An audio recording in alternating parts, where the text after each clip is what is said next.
guys, if you watch my recipe videos, you know I'm all about making very easy, tasty vegan meals, and this recipe could not be easier, and it is definitely tasty. I whipped this together about a week ago and I wasn't sure how it was going to be, but we absolutely loved it, so I'm here to share it with you today. For the recipe you will need some kind of squash. I'm using the delicata squash. I recently discovered it and it's one of my new favorites. It has a very nice, sweet, delicious taste, but you could use any kind of squash you want for this recipe. Acorn squash or really anything, any kind of squash. Really, it'll taste delicious, but if you haven't tried these, I recommend them.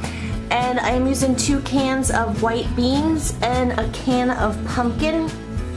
And for the spices, I'm using some allspice, some cinnamon, and some nutmeg. If you have the pumpkin pie spice mix, you could just use that instead. You could use like a tablespoon of that. And these 2 are optional. I'm going to use some maple syrup just to give it a more sweet, nice taste. And some Earth Balance vegan butter. You could use any kind of vegan butter, or you could skip this part if you want to make it more low fat. You're just going to chop them long ways.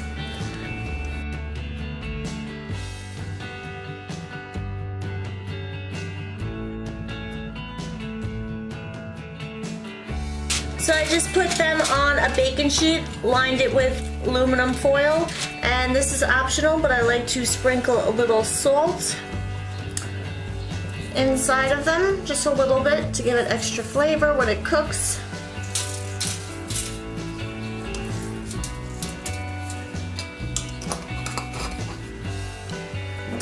And I'm gonna bake it in the oven at 425 degrees for about 20 to 25 minutes and check it on it and cook it until it is tender. I just rinsed the 2 cans of beans. I rinse and drain those. I put in the whole can of pumpkin, and now I'm going to mash this by hand. But if you want a more creamy, smooth bean, you could put it in a blender or a food processor, but I don't mind it a little bit clumpy, not as smooth, so the texture is really up to you.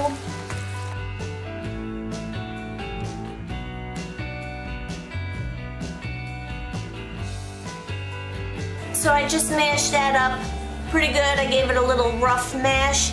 It is still chunky, so again, if you want it smoother, then put it in a food processor or a blender. And by the way, this is a delicious bean dip just to eat with some chips or veggies. So this is a recipe in itself. And now I'm going to add a little bit of maple syrup, probably a couple of tablespoons. Like 2 or 3 tablespoons, just to give it a little sweetness. And I'm going to put in about 1/4 of a teaspoon of the allspice. And I'm gonna grind in some nutmeg.